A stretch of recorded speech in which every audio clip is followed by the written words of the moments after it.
સુદેવ બ્રાહ્મણ નામ કેવું? સુદેવ. દેવ તો છે પણ સારો દેવ સુદેવ. આ નામની મહત્તા છે. સુદેવ બ્રાહ્મણને પત્ર આપ્યો છે.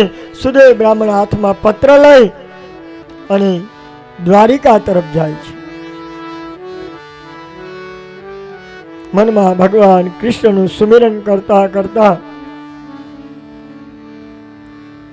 સુદેવ બ્રાહ્મણ આવ્યા છે અને આ બાજુ શિશુપાલ જાન લઈને ઓલ ઓવર રેડી તૈયાર. પીઠી ચોળાઈ ગઈ, હાથમાં ગડગડિયું નારિયેળ. શિશુપાલ ના સાંભળજો બ્રાહ્મણ. શિશુપાલ બની ઠલની ને આવ્યો. શિશુપાલ, શિશુ એટલે બાળક. બાળકનું પાલન કરવા વાળો, એમાં હું તાકાત હોય? શિશુપાલ. પાલ નો એક અર્થ બીજો છે. પાલ સંસ્કૃત શબ્દ છે, બાળકોને ડરાવવા વાળો. નાના નાના બાળકોને ભેગા કરે અને ડરાવે. પાલ શબ્દ એ શિશુપાલ. તો બની ઠની વરરાજો થઈને આવી ગયો છે અને આ બાજુ સુદેવ બ્રાહ્મણ પત્ર લઈ અને જ્યાં દ્વારિકામાં આવ્યા ને ત્યાં ભગવાને સ્વાગત કર્યું. સાવધાન, તમારે ઘરે ભૂદેવ આવે ને તો સ્વાગત કઈ નહીં તો એને પ્રેમથી જય શ્રી કૃષ્ણ કહેજો, બેસવા એક આસન આપજો અને પાણી મફતમાં હોય. હવે તો બધું વેચાતું છે તો એને મીઠો આવકારો આપી હસી અને કમસે કમ એને જલપાન કરાવી અને જય શ્રી કૃષ્ણ કરીને સ્વાગત. ભલે બીજું દેવાય કે ના દેવાય એની બહુ ચિંતા નહીં કરતા.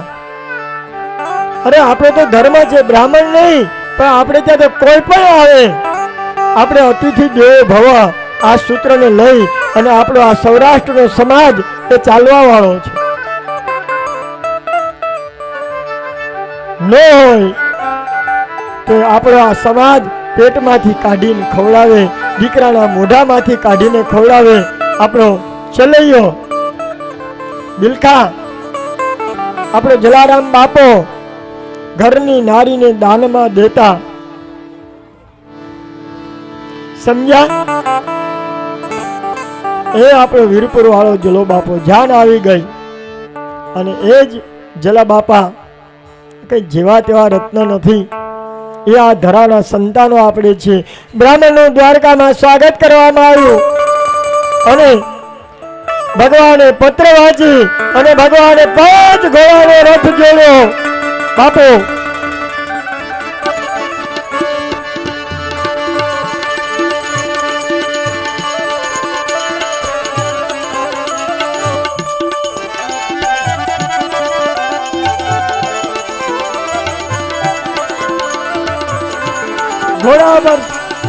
ઘોડાને રથમાં જોડવામાં આવ્યા.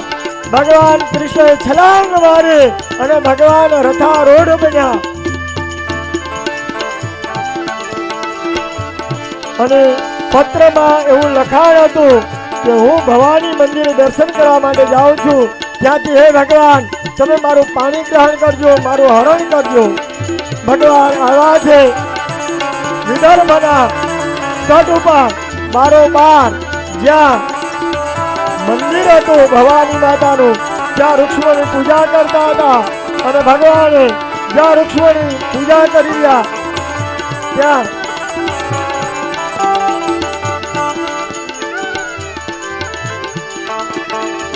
ભગવાન રથમાંથી હાથ લંબાવે, વૃક્ષોનો હાથ પકડી ભગવાને વૃક્ષોનું હરણ કર્યું અને આ બાજુ રૂકમી આવે છે. શિશુપાલ આવ્યો,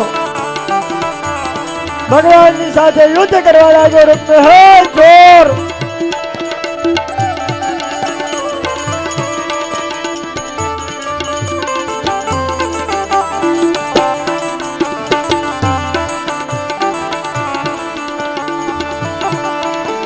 રૂકમીએ ચડાઈ કરી.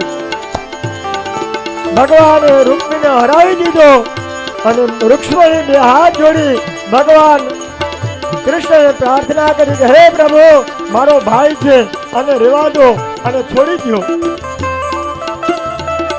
અને ભગવાન કૃષ્ણએ રૂક્ષ્મણીની વાત માની અને રૂક્ષ્મણીના ભાઈ રૂકમયાને છોડી દીધો. અને રૂકમયો ત્યારથી ક્યારેય પોતાના નગરમાં નથી ગયો. નવું ભોજકટક દેશ વસાવી અને પછી રૂકમયો ત્યાં રહ્યો છે. ભગવાન દ્વારિકા આવ્યા છે અને દ્વારકા આવી અને વિધિવત લગ્ન કર્યા છે રૂક્ષ્મણીની સાથે. કથાને વિરામ આપતા પેલા 2 મિનિટ કીર્તન, લગ્ન ગીત અને પછી લગ્ન વિધિ. સામૈયાવાળા તૈયાર થઈ જાઓ ભાઈ, સામૈયો લઈને જાઓ.